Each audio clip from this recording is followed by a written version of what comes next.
शाम 6 बजे की 6 स्पेशल खबरों में सबसे पहली खबर आपकी मुलाकात लुधियाना की रहने वाली 15 साल की जानवी बहल से कराएंगे, जिसने 15 अगस्त को श्रीनगर के लाल चौक पर तिरंगा फहराने की ठानी है और अलगाववादियों को तिरंगा फहराने से रोक कर दिखाने की खुली चुनौती दी है। शाम 6 बजे की दूसरी खबर गंगा के रौद्र रूप की है। कोटद्वार में इस कार में बैठे लोगों का क्या हुआ जब उन्होंने तेज बहाव को चुनौती देने की कोशिश की, और बिहार में एक स्कूल कैसे पानी में समा गया। शाम 6 बजे की तीसरी खबर बिहार में रेलवे ट्रैक पर हुए हादसे के बाद लोगों के गुस्से की आग से जुड़ी है। ट्रेन को आग के हवाले करने की हैरान करने वाली तस्वीरें। चौथी खबर म्यूनिक में हुए हमले में एक शख्स ने खुलेआम फायरिंग कर 9 लोगों की जान ले ली। कैमरे में रिकॉर्ड हुई हमलावर की तस्वीरें। शाम 6 बजे की पांचवी खबर अमेरिका में हॉलीवुड की पहाड़ियों पर बेकाबू आग अब हाईवे तक पहुंच गई है।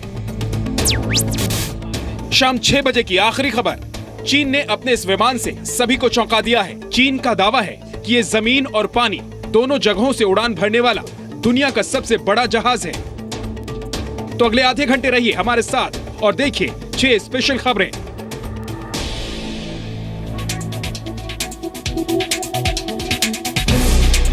नमस्कार, आपके साथ मैं हूं विद्यानाथ झा। 15 साल की एक बच्ची ने कश्मीर के अलगाववादियों आतंकियों को चुनौती दी है।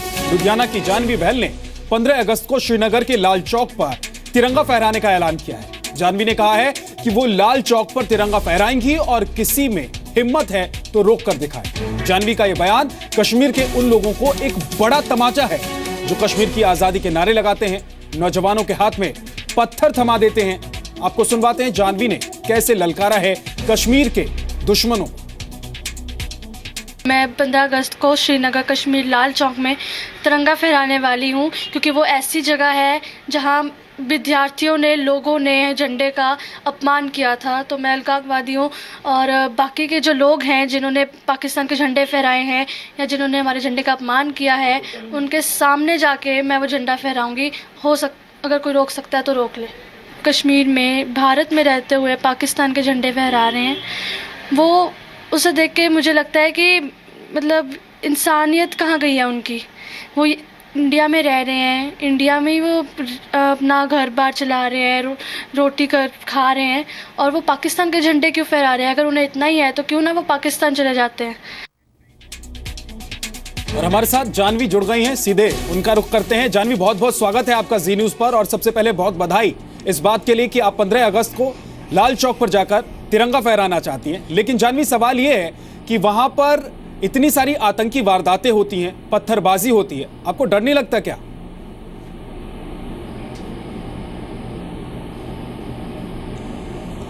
सबसे पहले तो जो नागरिक इस देश के मुझे देख रहे हैं उन सबको मेरा सबसे बड़ा नमस्कार और जय हिंद। दूसरी बात, ये जो आपने मुझसे प्रश्न पूछा है कि मुझे डर नहीं लगता, जी मैं कहती हूँ जिसके दिल में देश के लिए भावना हो उसे डरने की कोई ज़रूरत नहीं होती, क्योंकि उसके साथ पूरा देश खड़ा होता है। और मुझे पता है मेरे साथ पूरा देश खड़ा है, क्योंकि हम सब अपने देश को बहुत प्यार करते हैं। लेकिन जानवी, लाल चौक पर तो पत्थरबाजी होती है, वहां पर किस तरह से अलगाववादी हमला करते हैं, इन दिनों किस तरह के हालात हैं कश्मीर में, ये भी आप जानती होंगी। इसके बावजूद आपको लग रहा है कि आप वहां जाकर तिरंगा फहराएंगी और आपको कुछ नहीं होगा, कोई आपका एक बाल बांका नहीं कर पाएगा?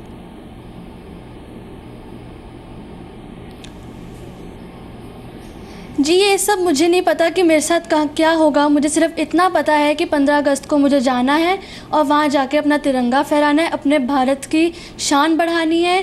क्योंकि देखिए, ये अलगाववादी और बाकी के जो लोग हैं जो हमारे देश के खिलाफ़ बोलते हैं, उन्हें किसने प्रोत्साहित किया? उन्हें किसने बोला कि वो ऐसा कुछ करें? हमने किया, हमने उन्हें बोलने दिया। हम जैसे करोड़ों देशभक्त क्यों नहीं आगे आते हैं? मैं कहती हूँ कश्मीर में अब जो लोग बोल रहे हैं उनको मेरा सबसे बड़ा सलाम है, क्योंकि वो उस जगह पे बैठे हैं, वो उस जगह पे खड़े हैं और इन सब चीज़ों के साथ वो घिरे हुए हैं, और फिर भी वो अपने देश का साथ नहीं छोड़ रहे हैं। तो इससे बड़ी मान की बात मेरे लिए कोई नहीं हो सकती। उन्होंने मुझे प्रोत्साहित किया है, मुझे आगे बढ़ने और मुझे भी अपने देश के लिए आवाज़ उठाने का उन्होंने जोश पैदा किया है मुझ में। जानवी, आपकी बहादुरी को हमारा भी सलाम है और आप नज़ीर हैं इस देश के लिए और उन तमाम लोगों के लिए जो कश्मीर में रहकर कश्मीर का खाकर हिंदुस्तान के खिलाफ ही बोलते हैं। लेकिन जानवी, जब आपने ये मन बनाया कि आप 15 अगस्त को कश्मीर में होंगी और वहां लाल चौक पर तिरंगा फहराएंगी, तो परिवार का रिस्पॉन्स कैसा था?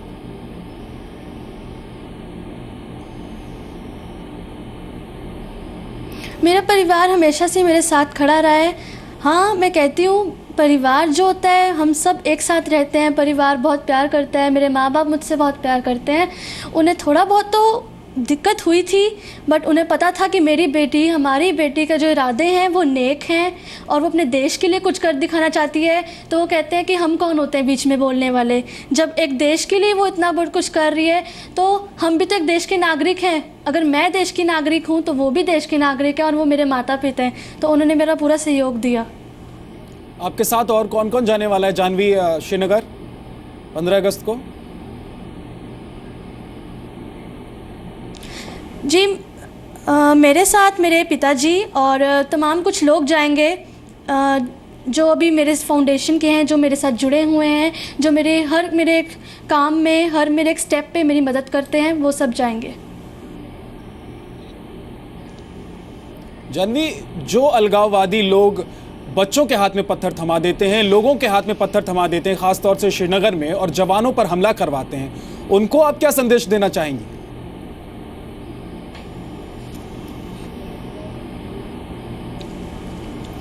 जी, मेरा मोटिव है वो मेरा देश के लिए है। मैं अपने देश के लिए आवाज़ उठाती हूँ, अपने देश को प्यार करती हूँ। मेरा किसी के साथ कोई लेन देन नहीं है, ना ही मुझे किसी को कुछ कहना है या किसी को कुछ करना है। बस मैं इतना जानती हूँ कि जो हम हैं, हम अपने देश में रहते हैं, हमें गर्व होना चाहिए अपने देश पे और हमारे अंदर ये जुनून होना चाहिए कि कोई भी, इतना प्यार होना चाहिए कि कोई भी बाहर का हो, चाहे हमारे देश का ही हो, जो इंडिया के खिलाफ बोले, हमें उसको भी अपने इंडिया की इम्पोर्टेंस समझानी चाहिए, इंडिया के बारे में बताना चाहिए, ताकि वो क्या और कोई भी इंडिया के खिलाफ आवाज़ ना उठा सके। जानिए, आपके जज्बे को आज पूरा देश सलाम कर रहा है, क्योंकि एक छोटी सी बच्ची जिसने ये हिम्मत दिखाई है, जिसने ये तय कर दिया है कि 15 अगस्त को वो लाल चौक पर जाकर तिरंगा फहराएगी और किसी से डरने वाली नहीं है, किसी तरह की कोई खौफ आपको नहीं है। लेकिन जानवी, अब आगे आप क्या करना चाहती हैं? आप क्या सेना में जाना चाहती हैं? आपकी देश की रक्षा में आप कोई योगदान देना चाहती हैं और किस तरह से योगदान देना चाहती हैं?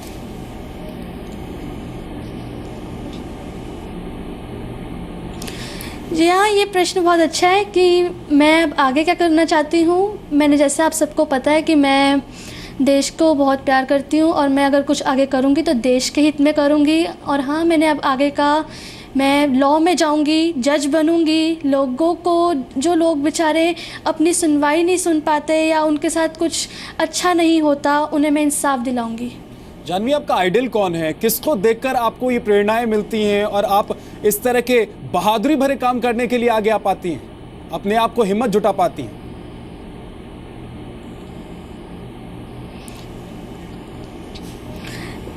वैसे तो मैं किसी पॉलिटिकल पार्टी से बिलोंग नहीं करती हूँ, बट मेरे आइडल नरेंद्र मोदी जी हैं, जो हमारे प्रधानमंत्री हैं। उन्होंने मुझे बहुत प्रेरणा दी है। उन्होंने मुझे हमेशा कहा है कि मैं तेरे साथ हूँ। वो मेरे साथ हमेशा रहते हैं। मेरी चिट्ठियों का वो आगे रिस्पांस देते हैं मुझे, वो मुझे बहुत अच्छा लगता है। और मैंने इस झंडे के लिए भी उन्हें एक चिट्ठी लिखी थी कि जो MLA MPs हैं वो अपने अपने ऑफिसेज़ में झंडा फहराया करें, जिसका उन्होंने जवाब भी दिया। तो मैं उनके जवाब का स्वागत करती हूँ और मैं बहुत खुश हूँ कि हमें ऐसे प्रधानमंत्री मिले हैं। जानवी, आप कोच्चि भी गई थी, कोच्चि में जाकर भी आपने तिरंगा लहराया। आपका दरअसल मकसद क्या था और वहां पहुंचकर आप क्या संदेश देना चाहती थी देश को?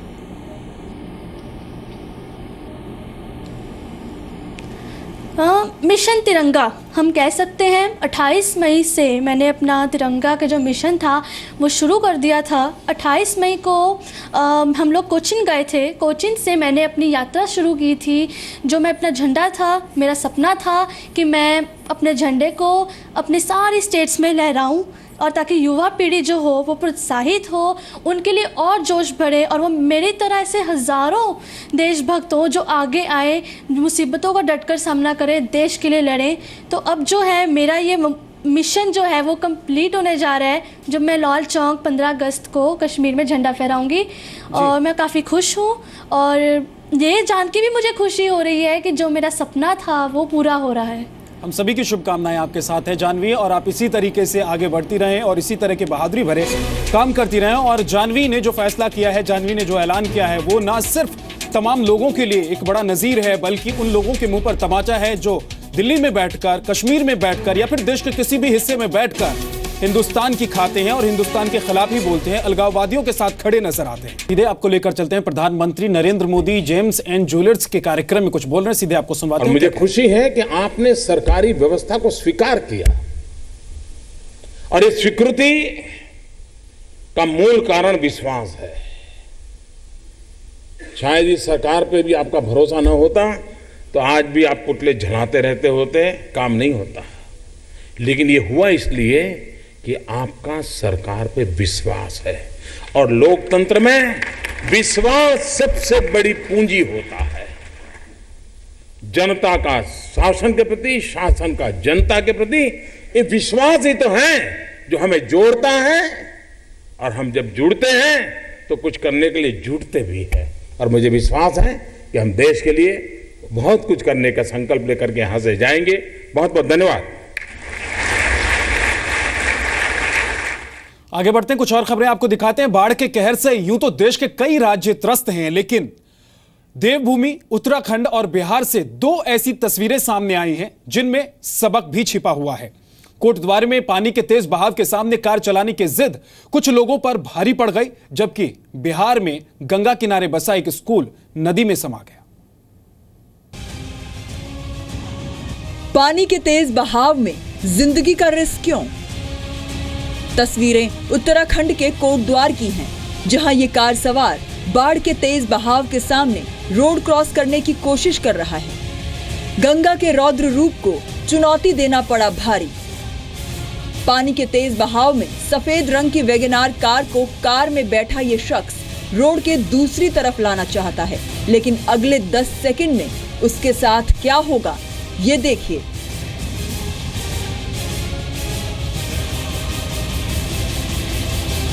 एक बार फिर देखिए क्या हुआ, कैसे कार के ड्राइवर ने तेज बहाव की गंभीरता को हल्के में ले लिया और यही गलती उसे भारी पड़ गई।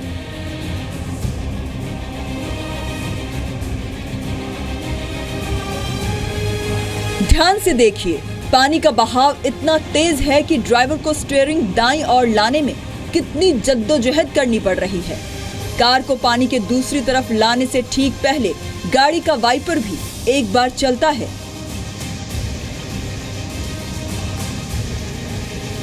जो ये बताता है कि या तो कार चलाने वाले शख्स के सामने पानी की वजह से सामने का रास्ता साफ नहीं था, लेकिन कार चलाने वाला नहीं माना और ये हो गया।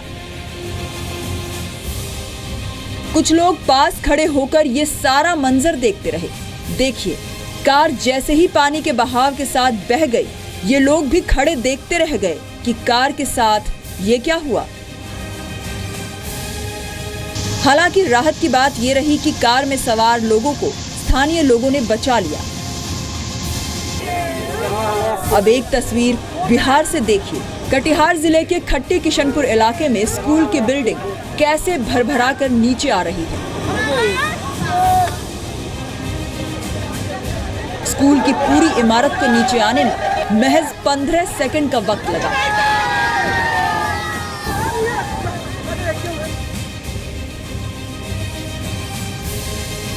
जैसे ही इमारत का पहला हिस्सा गिरा, लोगों में अफरा तफरी फैल गई। कुछ स्कूली बच्चे भी इस दौरान यहीं खड़े थे और फिर देखते ही देखते पूरी इमारत गंगा में समा गई। राहत की बात ये थी कि खतरे को भांपते हुए स्कूल को 1 हफ्ते पहले ही खाली करा लिया गया था। ब्यूरो रिपोर्ट, जी मीडिया।